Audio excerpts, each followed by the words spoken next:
అందరికీ నమస్కారం. నేను మీ వినూతా కోట. తెలుగింటి ఆడబిడ్డగా మీడియా ద్వారా రాష్ట్ర ప్రజానికానికి, శ్రీకాళహస్తి నియోజకవర్గ ప్రజలకు, నాతో పనిచేసిన మా జనసైనికులకు కొన్ని విషయాలు తెలియజేయడానికి మీ ముందుకు వీడియో ద్వారా వస్తున్నాను. మనసు నిండా పుట్టెడు బాధతో మీ ముందుకొచ్చాను. మేము చేయని తప్పుకి మేము జైలుకు వెళ్లినందుకు కూడా నాకు బాధ లేదు, కానీ మేము చంపాము అని మీడియా ఛానల్లో ప్రచారం చేయడం నాకు చాలా చాలా చాలా బాధ వేసింది. అతని చావులో మా ప్రమేయం లేదని గౌరవ కోర్టు భావించింది కాబట్టే నాకు 19 రోజుల్లో బెయిల్ వచ్చింది. సబ్సిక్వెంట్లీ 1 నెలలో మా అందరికీ బెయిల్ వచ్చింది. మేము ఫారెన్ లో లక్షల జీతాలు వదులుకొని రాజకీయాల్లోకి వచ్చింది ప్రజలకు సేవ చేయడానికి, కానీ మనుషుల ప్రాణాలను తీయడానికైతే కాదు. అలాంటి మనస్తత్వం మాది కాదు.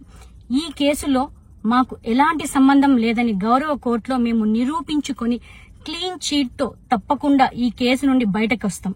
ఈ కేసు చెన్నై కోర్టులో విచారణ ఉన్నందున నేను ఈ కేసు గురించి ఇంతకు మించి మాట్లాడకూడదని మా లాయర్లు నన్ను సూచించారు. మేము ఏ తప్పు చేయలేదు. నిజ నిజాలు ఆ దేవదేవుడికి, శివయ్యకి తెలుసు. ధైర్యంగా పోరాడతాం. నేను జనసేన పార్టీ అధినేత శ్రీ పవన్ కళ్యాణ్ గారిని కలవడానికి ట్రై చేస్తున్నాను కాబట్టి ఇన్ని రోజులు మీడియా ముందుకు రాలేదు. మేము ప్రస్తుతం చెన్నైలో ఉన్నాము. త్వరలో నా పైన జరిగిన కుట్రకు సంబంధించిన వీడియోలతో, ఆధారాలతో మీడియా ముందుకు వస్తానని తెలియజేస్తున్నాను. న్యాయం ఎప్పటికైనా గెలుస్తుంది. ఖచ్చితంగా న్యాయం వైపు ప్రతి ఒక్కరు నిలబడతారని భావిస్తున్నాను. సత్యమేవ జయతే. జై హింద్. మీ వినూతా కోట.